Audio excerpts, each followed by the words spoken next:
pesar de las dificultades reflejadas en los indicadores regionales, la República Dominicana siempre logra salir a flote.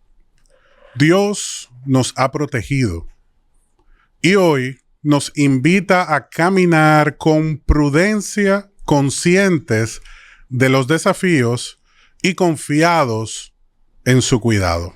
Bienvenidos a Liderazgo 365. En este día queremos compartir un programa que sea de edificación y de bendición para toda la familia y todos los amigos que puedan acompañarnos en este día. Quiero compartir en esta ocasión un tema muy interesante, muy relacionado con el invitado especial que estoy a punto de presentarles. El tema que nos convoca se titula Guardianes del Diseño, una conversación para un mejor mañana. Con este tema buscamos iluminar caminos, abrir horizontes. Así la familia se fortalece, la fe se vive con propósito y la libertad se respeta.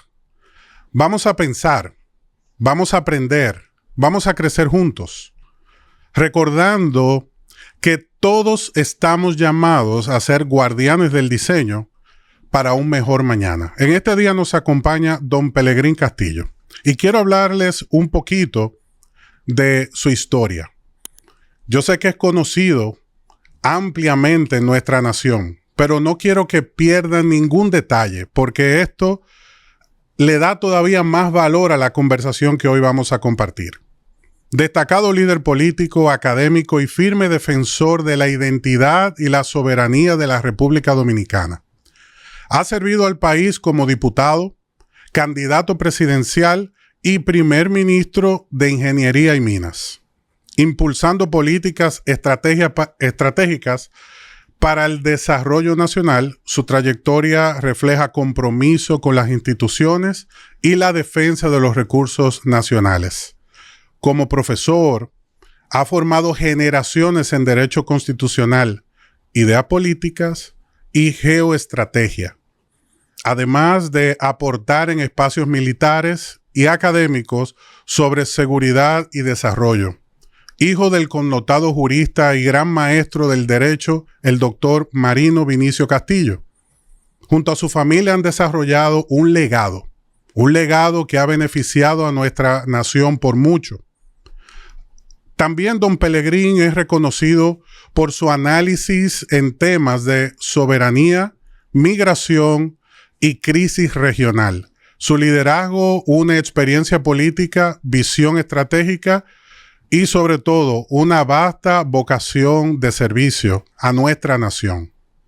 Es un honor para nosotros, don Pelegrín, recibirle en este día, sobre todo participar de cada uno de estos aportes que yo sé que serán de mucha edificación para toda la audiencia. Muchas gracias por esas palabras de introducción. Te agradezco la invitación a participar en este espacio. Sé que es nuevo y le auguro muchos éxitos, sobre todo porque ustedes están tratando un tema, Orlando, están tratando un tema de mucha densidad, de mucha profundidad. Detrás de todas estas luchas y afanes humanos hay una dimensión espiritual. Amén. Que no podemos perder de vista. Mucha gente no lo ve, confía en sus propias fuerzas y no se da cuenta de que cualquier lucha, si no cuenta con ese gran aliado que no pierde batallas, está condenada al fracaso. De modo que muchas gracias por esta invitación y estoy a la disposición. Muchas gracias, don Pelegrín. Nosotros sabemos que la sociedad tiene pilares. Podemos mencionar entre ellos la familia, también la fe, así como la libertad de expresión y en ese marco que nos permiten las leyes poder nosotros movilizarnos ordenadamente y crecer como sociedad. Todo este ámbito usted lo conoce muy bien y el tema de hoy se titula Guardianes del Diseño, de ese diseño patrio que nos representa a todos nosotros. Vemos símbolos patrios, vemos una identidad que está marcada por el cristianismo, y gracias a Dios que es así, porque a eso se debe el avance que hemos experimentado hasta este día. Y me gustaría que iniciemos hablando un poco acerca de su familia. ¿Por qué de su familia? Porque, como decía hace un momento, han establecido un legado. Usted lo ha representado con mucha dignidad. Gracias. Y me pregunto, don Pelegrín, ¿cómo se puede desarrollar este modelo de liderazgo familiar, este modelo de liderazgo institucional que usted representa, en medio de tantos retos que día a día tenemos que enfrentar? Bueno, la fuerza viene de la confianza puesta en Dios. Estas son luchas que hay que entregarla a la voluntad, a la providencia de Dios, pero al mismo tiempo saber que una nación es un ente complejo, como decía Burke, que está integrada por seres que no existen y por seres que existen. Los seres que no existen son aquellos que nos precedieron, las generaciones precedentes. Ya murieron, partieron al Padre, pero nunca se van. Siempre dejan un legado, dejan un ejemplo, obligan, condicionan. Y por otro lado, tenemos una responsabilidad no menor, yo creo que mayor, con aquellos seres que no existen porque no han nacido o que acaban de nacer. Así es. Y tienen derecho a tener una existencia en esta patria, esta nación que existe porque Dios lo ha querido. Sí, República Dominicana, si hay una, en todas las Américas, si hay una nación donde es evidente que la providencia está presente en todos los acontecimientos, es República Dominicana. Somos el primer territorio del Nuevo Mundo donde llegó la cristiandad. Así es. Somos una comunidad nacional que se fue forjando no en el éxito, no en el triunfo de la riqueza, del poder, sino todo lo contrario. Íbamos muy bien hasta que se produjo una decisión muy torpe, fruto de una visión obtusa, cerrada, que fueron las devastaciones de Osorio. Uh-huh. Ahora en estos días Manuel Núñez, mi gran amigo, está escribiendo una serie de artículos muy buenos que explican lo que pasó ahí con esas devastaciones de Osorio y las consecuencias en ese momento y a futuro. Esta condición de ser una isla con dos naciones emblemáticas es resultado de esa decisión que tomó Osorio. Bueno, está dentro del plan. Aquí hay dos naciones emblemáticas y nació la nación dominicana, que venía luchando, repito, desde la marginalidad. Porque ya en el primer siglo del descubrimiento, post-descubrimiento, había un asentamiento, pero fue abandonado porque empezaron a haber hacer proyectos más grandes en Sudamérica. Entonces aquí empezó esa lucha de crear una comunidad nacional muy criolla, muy propia, muy original. Somos la vanguardia de la raza cósmica, digo yo, porque aquí se ha producido un proceso de amalgama, de integración, de suma de corrientes, pero ha ido creciendo con una identidad propia. Entonces, por ejemplo, en mi familia, ya yéndonos al caso concreto de la familia, los Castillo, estamos en la historia dominicana desde, yo diría, incursionando ya propiamente en las cuestiones, en la ley de política, desde 1840, porque mi tatarabuelo era el tío y padrino de Ramón Mella Castillo. De hecho, cuando Charles Gerard Ayné viene a Santo Domingo, cuando empieza el movimiento revolucionario de los trinitarios a querer promover la independencia, él viene, empieza a perseguirlo y se lleva un grupo de prisioneros a Puerto Príncipe. Junto con ella fue mi bisabuelo. Okay. A mi tatarabuelo lo recluta Mella, su sobrino. Lo convierte en un comunicado de los trinitarios y le da la responsabilidad de que organice las fuerzas de la patria en la región noreste del país, de San Francisco de Macorís. Y obviamente él cumplió con su misión, por eso el municipio de Castillo lleva el nombre de él. Okay. También lo lleva por mi bisabuelo. Entonces ahí se luchó y mi bisabuelo, Manuel María Castillo Medrano, siguió la misma ruta. Ellos eran comerciantes y hacendados, pero cuando llegó el momento de la lucha para poner fin a la ocupación haitiana, ellos se sumaron y después Manuel María Castillo le tocó entonces luchar frente a la anexión a España. Y siguiendo el ejemplo de su papá, levantó en los primeros días de la restauración de la República, ya en septiembre, estaba levantando la comarca con tropas para la restauración de la República. Y en esas luchas, bueno, se ganó la condición de general de la restauración. Jugó papeles importantes en el sur, fue comandante del Ejército del Sur en un momento en que había una crisis en el Ejército del Sur que encabezaba a José María Cabral.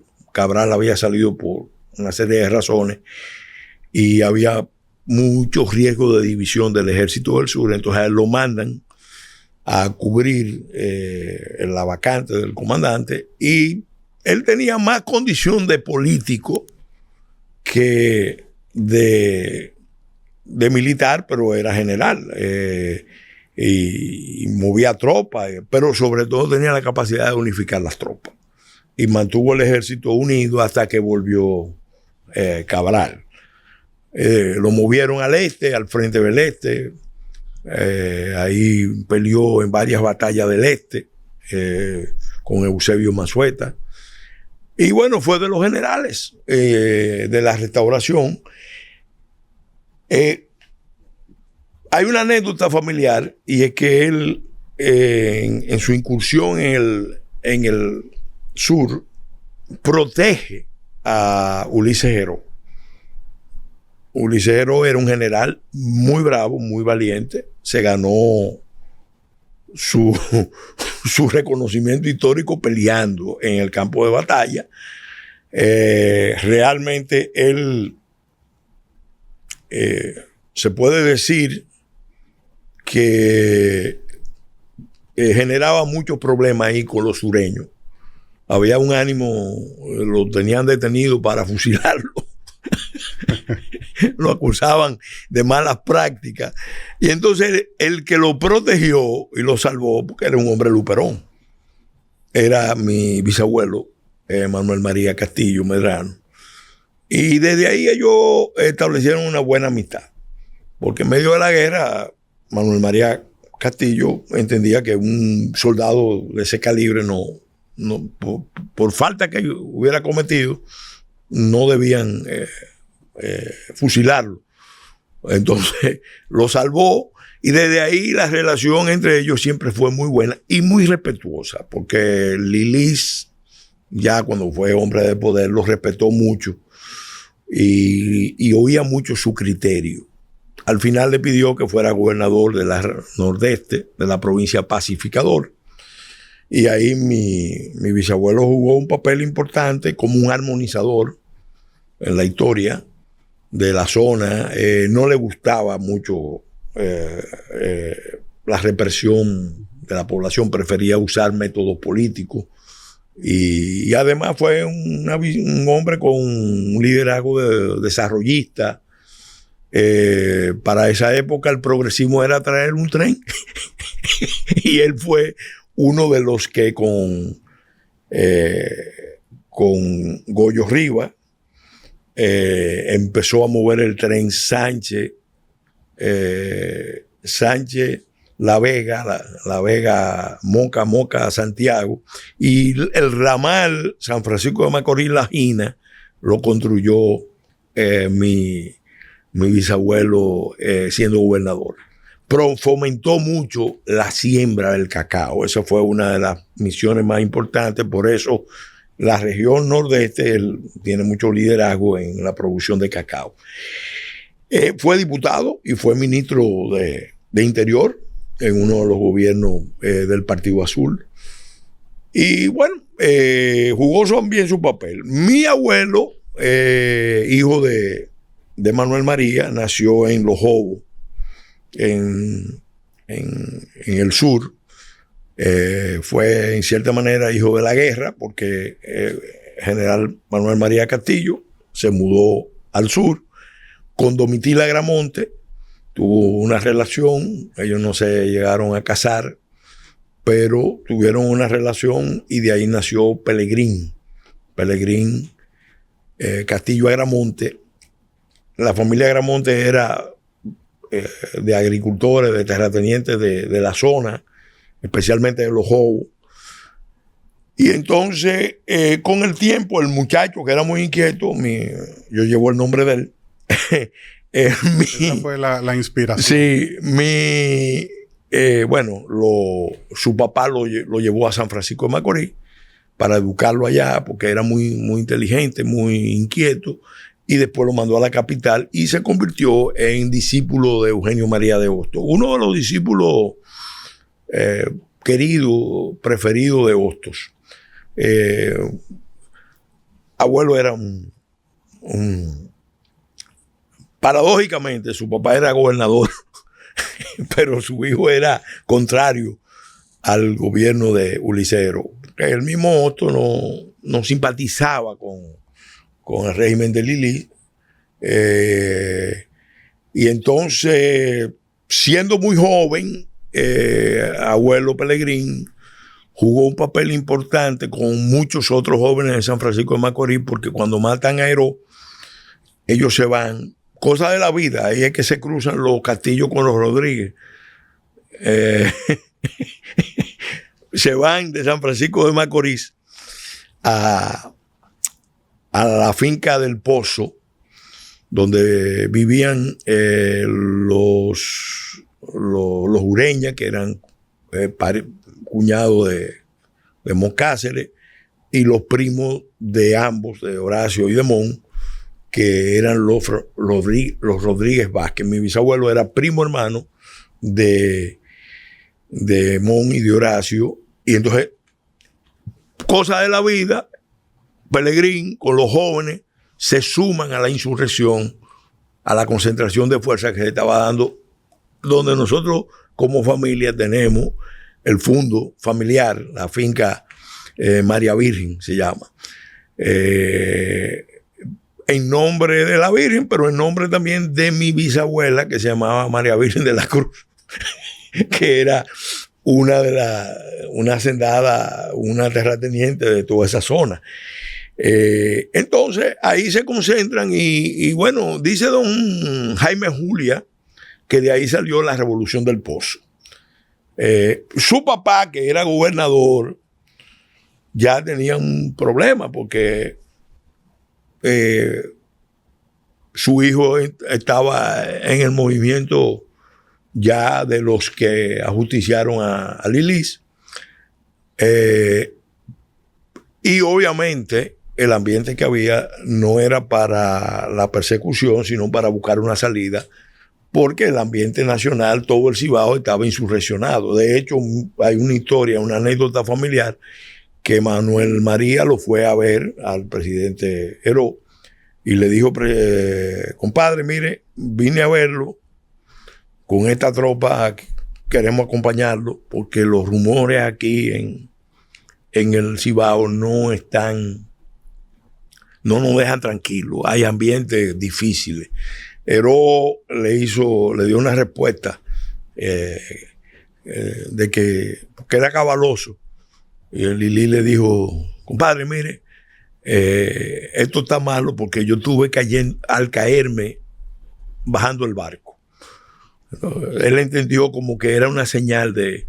Pero le dijo, no se preocupe, yo voy para Moca, y se fue con un hombre. Entonces ya ahí Manuel María protege, cuando viene Olegario, cuando viene Perico Pepín, a perseguir a los que ajusticiaron a Ulises Heró, Manuel María Castillo, gobernador, y el jefe militar de la zona le dicen, no, vamos a parar esto aquí, no vamos a seguir con... ya, el régimen cayó, vamos a parar esto. Y se le dio una salida política a la situación, porque no se iba a sumar la autoridad de San Francisco a la persecución. El conflicto estalló después, aquí en la capital, cuando bajaron la tropa del norte, con Horacio y Mon, a tomar la capital. Ahí estalló el conflicto, pero ahí en San Francisco de Macorís no estalló por esas circunstancias particulares de la familia.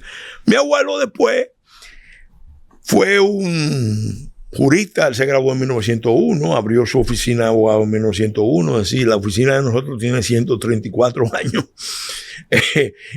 Wow. Y hay ya 5 generaciones de abogados. Y entonces nosotros, ¿qué podemos decir? Nosotros, mi abuelo fue una figura muy apasionada en la lucha política. Él fue ministro de Defensa, fue ministro de Relaciones Exteriores, ministro de Justicia e Instrucción Pública. En el gobierno de Morales jugó un papel, Morales Languaco. Vivió el problema que estaban viviendo todos los intelectuales a discípulo de Hostos. Él fue diputado también. Vivió esa experiencia, que era una experiencia muy dura, porque Hostos lo había educado para que el país avanzara por la senda de la educación, del progreso, de las obras. Pero aquí, herencia de la guerra de restauración y todo eso, teníamos una lucha permanente en la manigua, insurrecciones, levantamientos, porque el país no estaba propiamente integrado. Entonces, ahí mi abuelo, lo que le pasó a casi la mayoría de los intelectuales de ese periodo, se sintió, vamos a decir, en contradicción con el mando de los caudillos militares. Uh-huh. Y tuvo varios choques. De hecho, renunció al gobierno de Morales Languaco porque procesó al ministro de Guerra, siendo él ministro de Justicia del gobierno. Y entonces Morales le dijo, compadre, pero usted me está tumbando. Usted me está tumbando. Porque había, no recuerdo cuál general era, que había fusilado un grupo de sospechosos de insurrección, pero no le hizo juicio. Entonces él, como ministro de Justicia, un hombre de leyes, decidió someterlo. Y él vivió toda esa experiencia y se formó. De hecho, todo ese grupo de intelectuales vivió con mucho dolor esa etapa de caída, porque ese periodo que sigue a la muerte de Heró fue un periodo trágico. Uh-huh. Se generaron muchas esperanzas con Mon. Uh-huh. Pero cuando matan a Mon, bueno, lo que cundió fue la desesperación, porque vino ese quinquenio sangriento de 1911 a 1916, de inestabilidad, de violencia, de represión, bueno, mi abuelo pasó un año en la cárcel en San Luis. y vivió la experiencia del presidio e incluso de la tortura, de la amenaza de fusilamiento. Lo sacaban a ver los fusilamientos de gente, y entonces era una tortura psicológica. A él no lo fusilaban porque, como decía el general, el jefe de la cárcel, que él tenía ya un rango mayor y no era tan fácil fusilarlo, pero a muchos otros lo fusilaban, y lo fusilaban en su presencia. Y él creció con eso en el corazón. Al extremo, bueno, ¿qué te puedo decir? Cuando viene la intervención americana, abuelo, siendo senador de la República, trató por todos los medios de que no derribaran al presidente Jiménez. Y no valió. Lo derribó Desiderio Arias, el ministro de guerra del gobierno, con Haití intervenido. Y él se molestó y escribió un opúsculo que le valió mucha execración de muchos sectores, porque no entendían. Abuelo le echó la culpa al liderazgo dominicano. Dijo: nosotros hemos sido los culpables de haber provocado este desorden, y ahora no podemos quejarnos de que nos estén interviniendo cuando nosotros hemos creado hemos hecho todo lo necesario para que nos intervengan. Eso le generó mucha enemistad. Pero lo respetaron, y lo explica muy bien Rufino Martínez, porque era una gente que adoptaba posiciones muy valientes. En un momento dado, él creyó que la ocupación americana podía ser una fuerza de civilización, que iba a poner orden. Puso orden, es verdad, y organizó muchas cosas en este país que estaban desorganizadas, pero ante la tortura que se estaba cometiendo frente a campesinos, abuelo no participó. No, se sublevó, sí, y lo denunció. Entonces el cuerpo de Marín de las Fuerzas Armadas Norteamericanas lo procesaron, lo acusaron y lo procesaron por ofensa a la Armada Norteamericana, con el éxito, que es un expediente que lo estamos buscando y no lo hemos encontrado, con el éxito de que tuvieron que descargarlo porque la defensa fue tan eficaz con el equipo de abogados que lo acompañó. Eso se convirtió en un acontecimiento que tuvieron que descargarlo. Y con el tiempo al comandante Bacalut lo degradaron. Y eso es un poco la historia familiar. Abuelo después se retiró, lo volvieron a llamar con el tema del movimiento de la Unión Nacional Progresista. De ahí que viene en parte por nostalgia el nombre del partido. Él participó en la lucha contra la más bella revolución de América que encabezaba Trujillo. Y entonces, al ser derrotado, él se marginó, enfermó, se fue a Francia, allá murió. Y bueno, ni modo.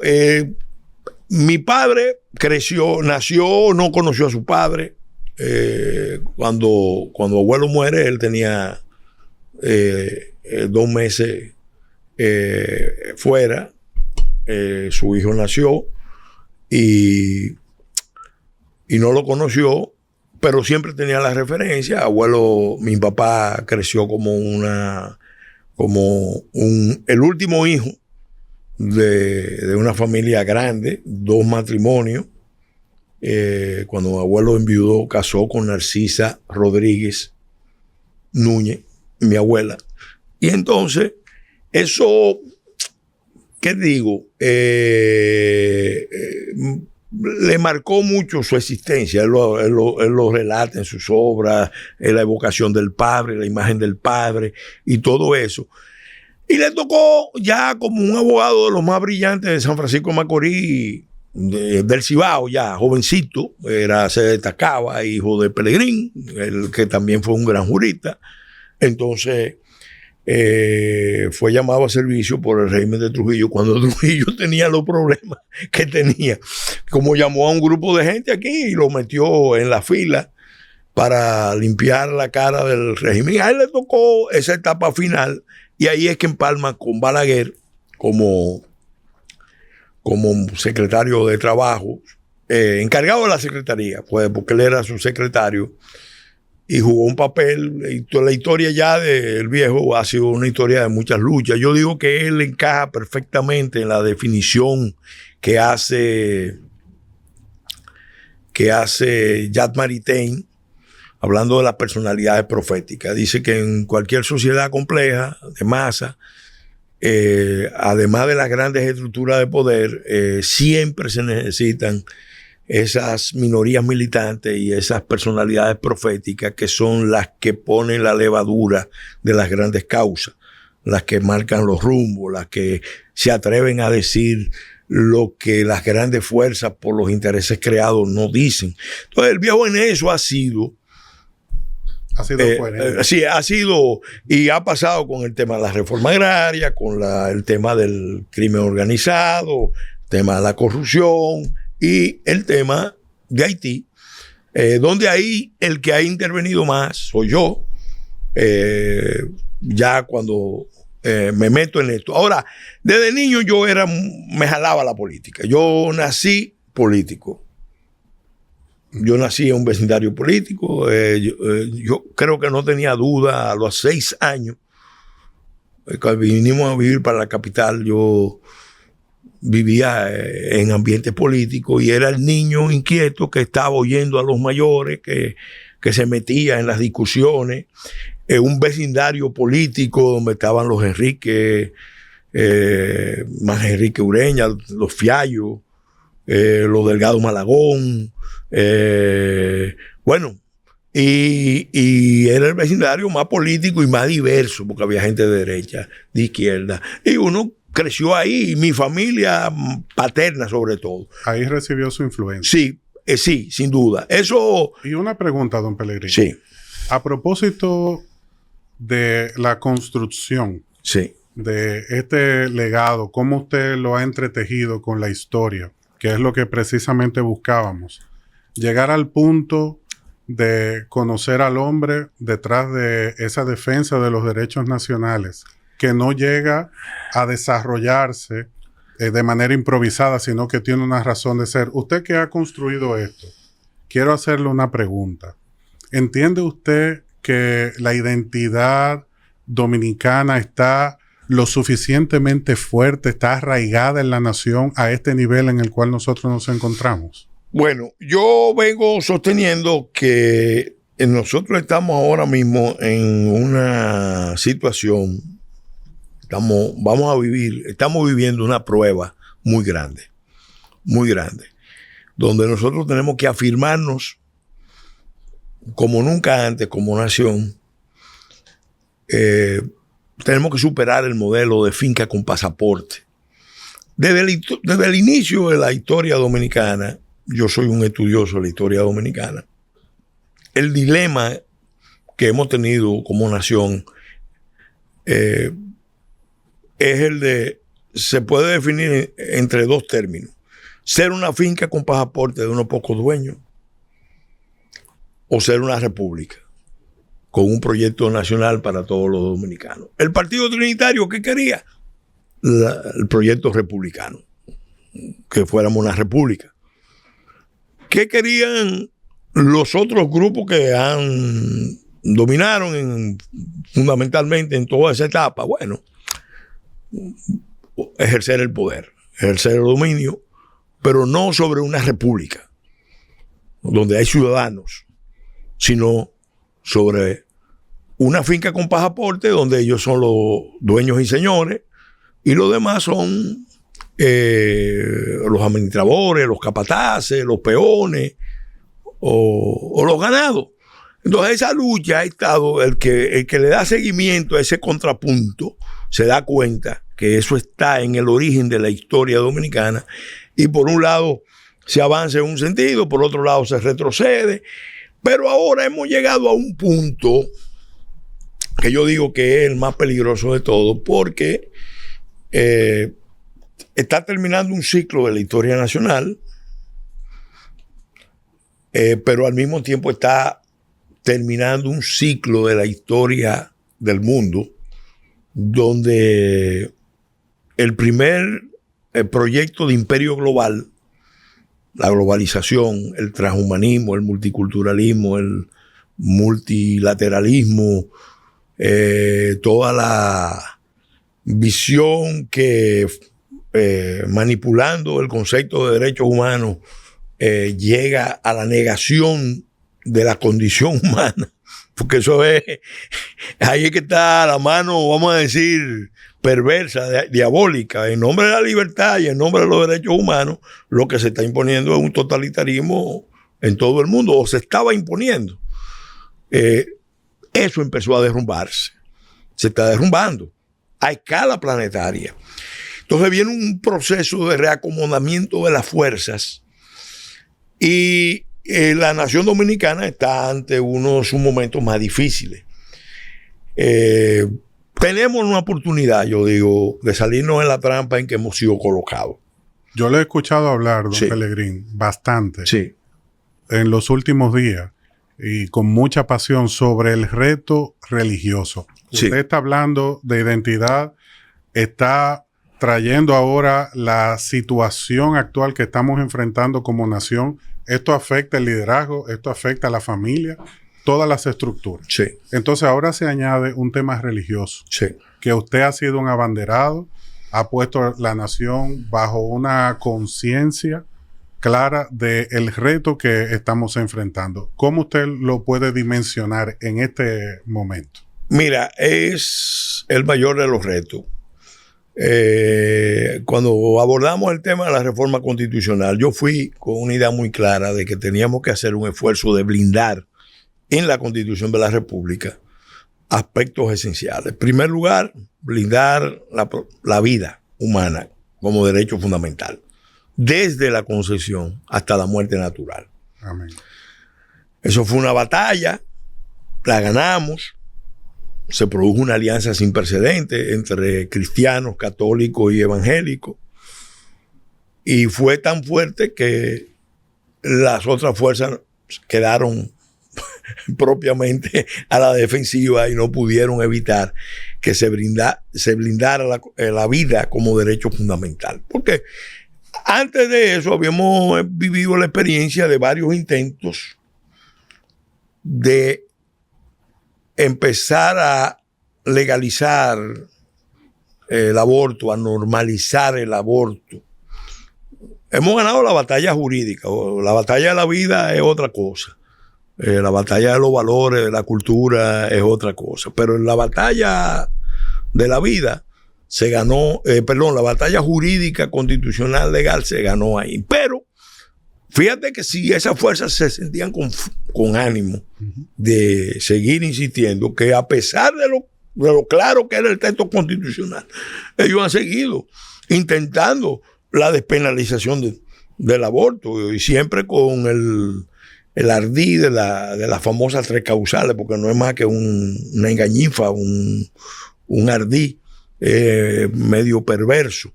Entonces, también se logró blindar el concepto de familia. Tanto la que se organiza alrededor de los matrimonios como la que se organiza alrededor de las uniones estables. Que quedara claro que solamente se podían hacer entre un hombre y una mujer. Entonces, esa fue una batalla también importante, porque estamos luchando contra toda una cultura de la muerte, que su objetivo último es desmontar las estructuras de reproducción humana naturales que tienen miles y miles de años de existencia, que es el diseño original que Dios ha querido, desmontarlo para poderle abrir espacio a los modelos de reproducción artificial. Porque nadie se confunda, detrás de todo esto no es verdad que hay ningún interés de derechos humanos.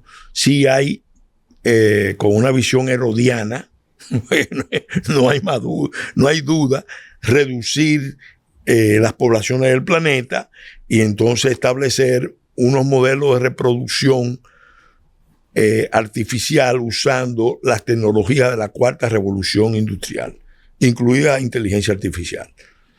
Eso es parte del diseño que cuando tú miras detrás, ves la historia y ves el ánimo que prima y tú te das cuenta de que hay el viejo le gusta usar la figura de que el diablo anda suelto moviendo la cola. Y ahí se ve claramente la cola del diablo. En esto pudiéramos, don Pellegrín, incluir también la alteración de los símbolos patrios. No, ahí viene el otro elemento.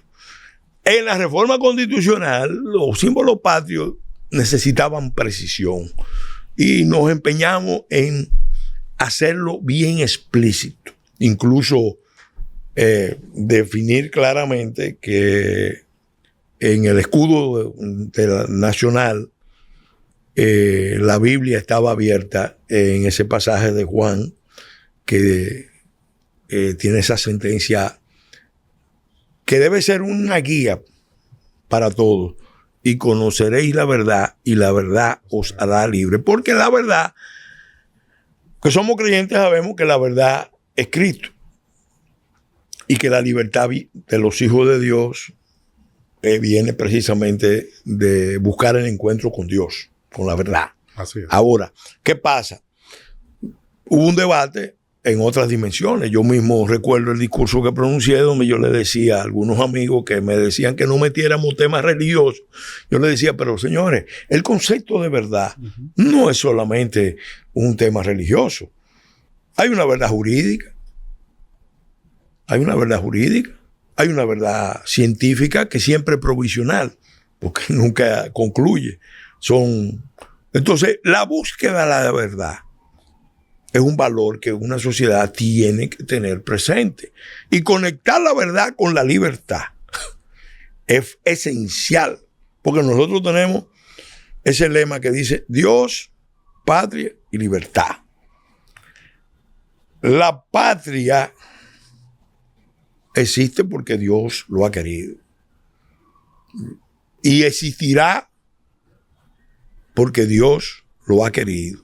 Incluso a pesar de nuestros defectos, de nuestras limitaciones, de nuestras miserias, de nuestros pecados.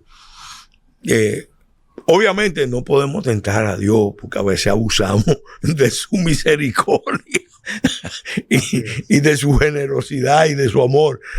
Pero Dios quiere que nosotros correspondamos a ese amor de habernos dado una patria tan bella y tan completa y con tanta historia. Tenemos que corresponder porque la criatura tiene que corresponder, porque si no, eso tiene consecuencias. A lo mejor no la vemos de inmediato, pero se están viendo ya las consecuencias de habernos alejado. Entonces ahí hicimos esa afirmación de la identidad cristiana del pueblo dominicano.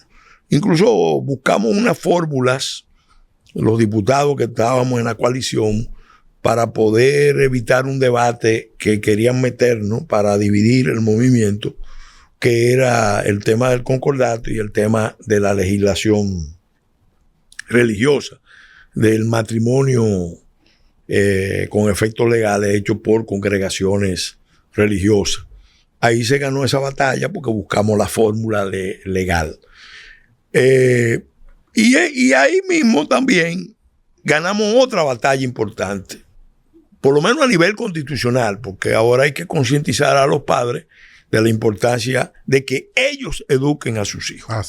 Así como la iglesia, así como la familia de la iglesia doméstica, sí, es también la fragua de la patria, sí, donde los primeros valores se inculcan. A mí me lo inculcaron en mi familia.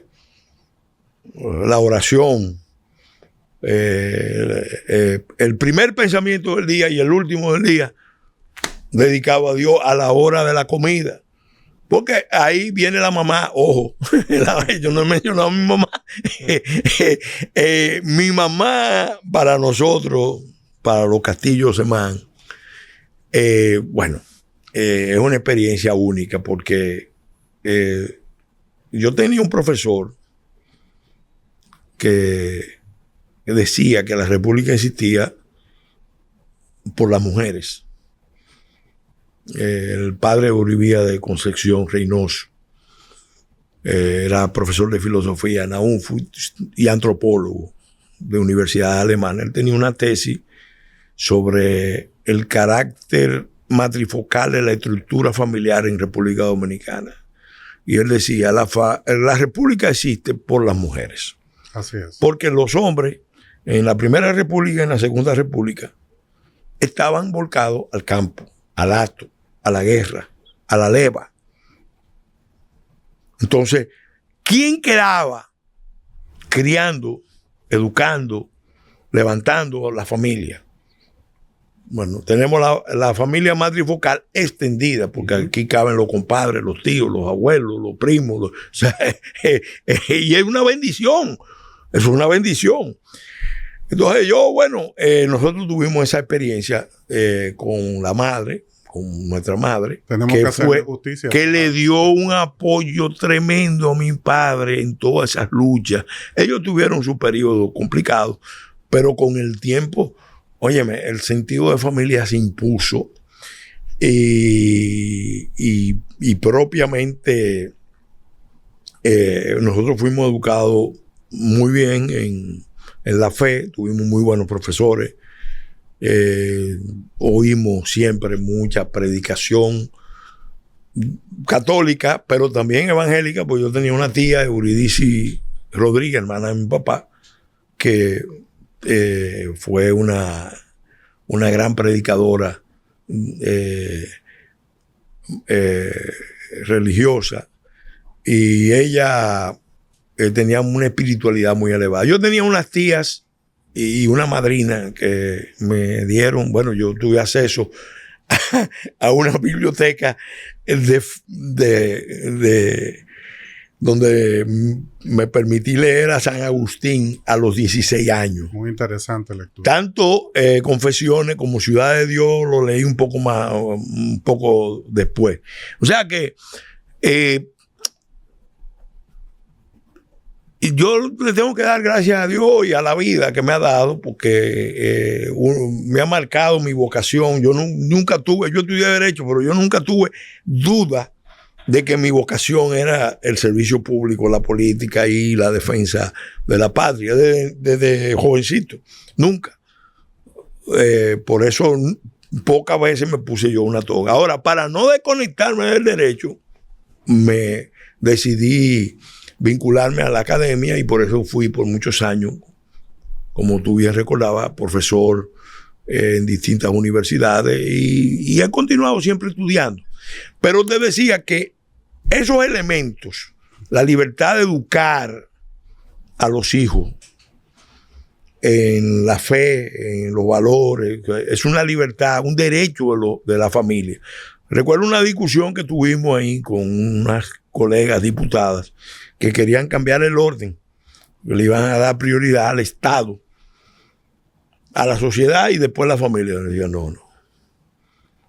Aunque haya muchas familias disfuncionales, porque era el argumento, en nombre de que haya muchas familias disfuncionales, que la familia está en crisis, no podemos decir que el Estado es el que va a educar a los hijos, porque la sociedad tiene precedencia sobre la familia. Los padres tienen la prioridad. Ahora, en un caso en que se confirme que los padres no pueden, entonces interviene el Estado o interviene la sociedad para evitar la desatención educativa, espiritual, moral, patriótica de los niños. Entonces, mira, todo eso se logró a nivel constitucional. ¿Qué es lo que a uno le duele? Porque nosotros podemos cambiar el texto de la Constitución y lo cambiamos, y para bien. Y se hizo por unos procedimientos que nunca se habían empleado. Aquí nunca se había discutido una Constitución más tanto como esa. Nunca en la historia de República Dominicana. Sin embargo, después de aprobada, los actores principales de los que dominan la vida del país, lo que yo llamo que son los dueños de la finca con pasaporte, de unos pocos dueños, dueños y señores, esos dueños y señores sencillamente decidieron que esa constitución iba a ser un pedazo de papel. Uh-huh. Y eso fue hace 15 años. Y no ha habido manera de que los actores políticos se pongan de acuerdo para darle al país pasar de la letra que mata al espíritu que vivifica. Ese es el problema, porque cambiamos la constitución bien, pero la letra mata. El espíritu vivifica. No se cambió el sistema de creencia, no se transformó el sistema de creencia, las actitudes de la sociedad dominicana. Entonces, esa es una prueba que tenemos por delante y tiene que venir acompañada de una transformación de las conciencias colectiva e individual. Por eso yo digo que la prueba que tenemos por delante va a ser decisiva. O nosotros nos afirmamos como nación, o nos van a tratar peor que una colonia. Mira, en estos días la embajadora Lía Francis Campos, bueno, hemos visto, yo creo que la gran mayoría de los dominicanos está contento. Sí, sí. Está contento. Me incluyo. Porque vimos un golpe de timón. Sí. Vimos un golpe de timón. De hecho, cuando ella pronunció esas palabras últimas en la Cámara Americana de Comercio, había gente ahí que yo no sé si tenían un embarazo, tenían una perplejidad. No sabían si aplaudir o sonreír o enojarse. Porque esto desmonta todo el esquema. Todo el esquema que se venía montando. La administración Trump empieza a desmontarlo. Uh-huh. Claro, le he dicho a mucha gente, señores, celebremos eso, pero vamos a estar claros, la tarea fundamental está pendiente, porque solamente esas posiciones del presidente Trump, de Marco Rubio, de la embajadora, nos están abriendo una ventana de oportunidad. Y ante esa ventana, don Pelegrín, ¿cómo usted visualiza los próximos 5 años para nuestra nación? Mira, yo creo que en un análisis objetivo, mirando hacia atrás, mirando la geopolítica, porque yo soy un estudioso de la geopolítica,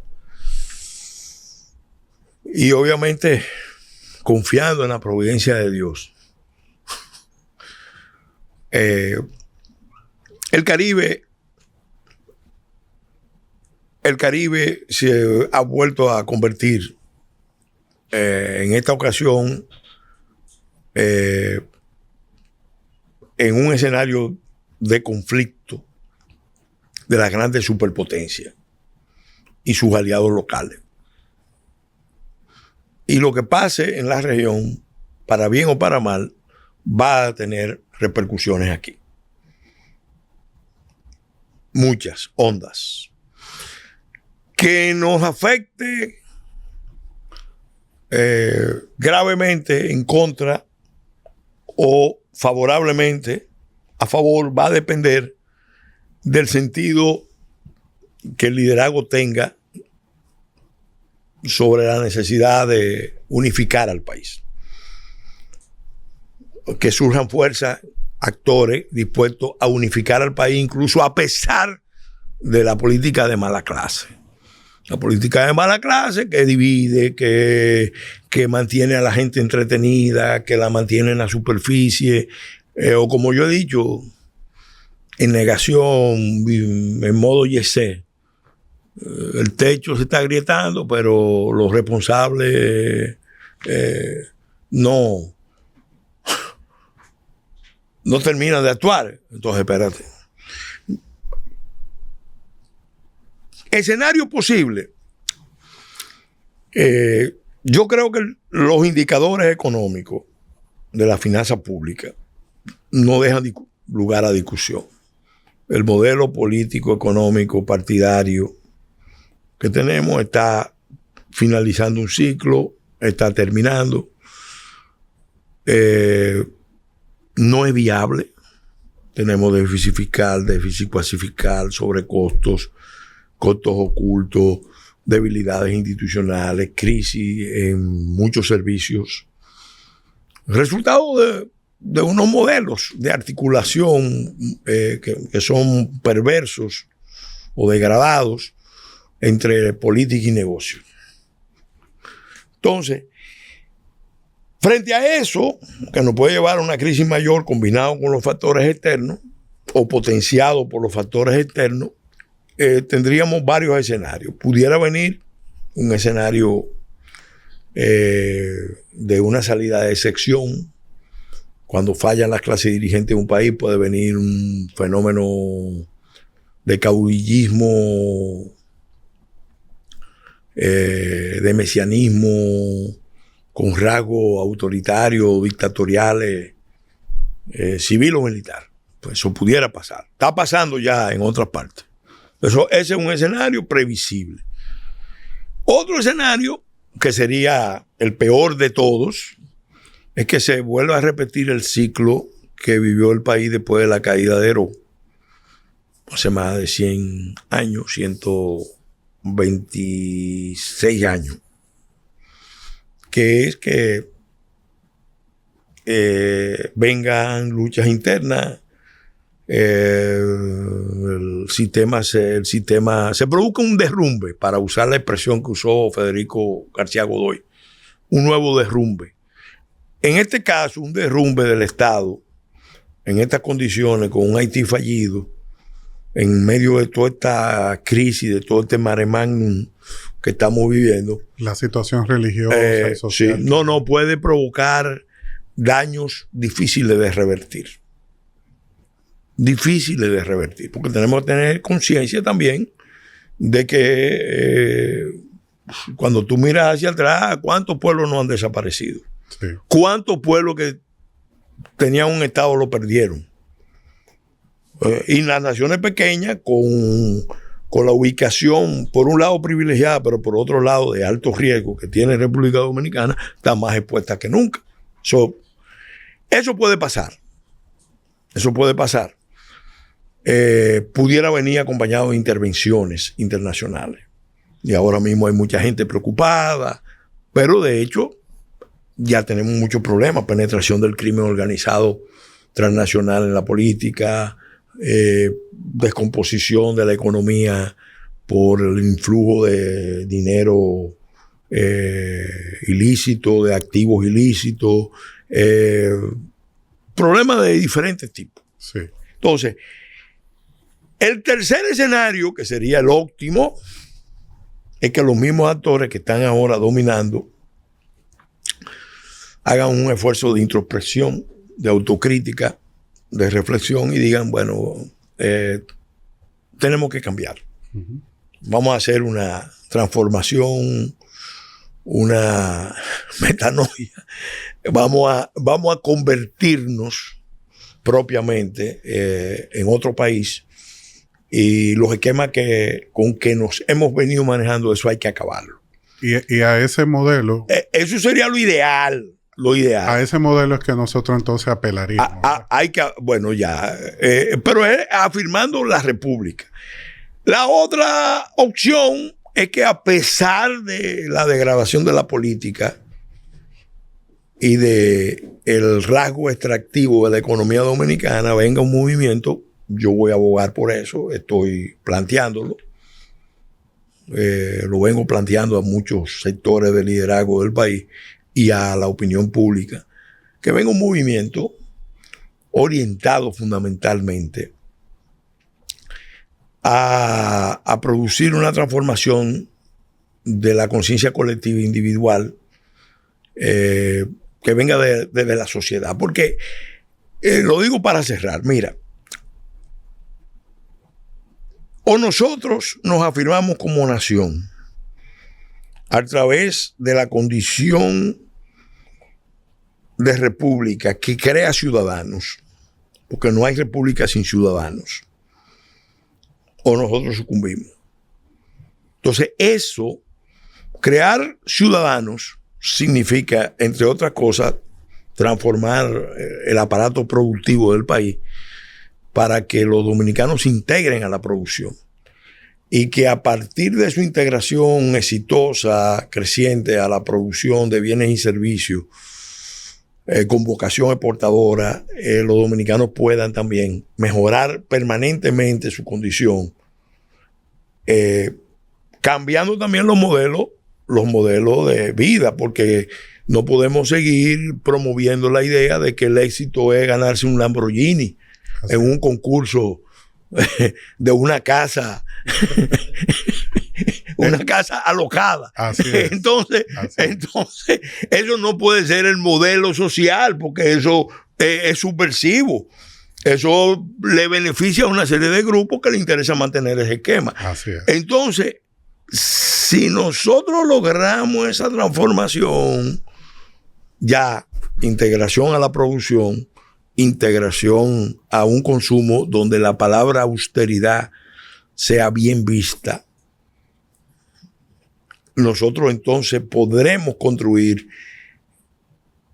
al ciudadano dominicano, base de la dominicanidad, o incluso rescatando nuestra historia, nuestra cultura. Ningún pueblo de las Américas tiene unas raíces tan fuertes, culturales, en el encuentro de la civilización occidental con la civilización latinoamericana, que el pueblo dominicano. Entonces nosotros debemos sentirnos orgullosos de eso y sobre todo agradecidos por tantas bondades, por tantas gracias que hemos recibido, porque vuelvo y digo, todo eso que ha pasado tiene que ver con la providencia de Dios. Amén. Y ahí no podemos perder. En una ocasión, don Pelegrín, escuché que hay 3 cosas que no regresan: la palabra dicha, la flecha lanzada y el tiempo que transcurre. Lamentablemente el tiempo se nos agotó, pasó muy rápido, porque este tiempo vale la pena. El exhorto a los que nos acompañan que le den a seguir a nuestro canal, que este episodio de hoy estoy seguro que tendrás el deseo de compartirlo y volverlo a escuchar varias veces, porque hemos recibido una cátedra, hemos recibido un mensaje que viene desde la experiencia y desde el desarrollo de un hombre, producto de una madre que estableció valores, un padre que enseñó el trabajo a sus hijos y sobre todo la coherencia de una persona que lo ha dado todo por su familia, por su nación y por aquellos que, como usted mencionaba al inicio, don Pelegrín, están por venir. Sí, claro. Muchas gracias por acompañarnos. Muchas gracias, Pedro.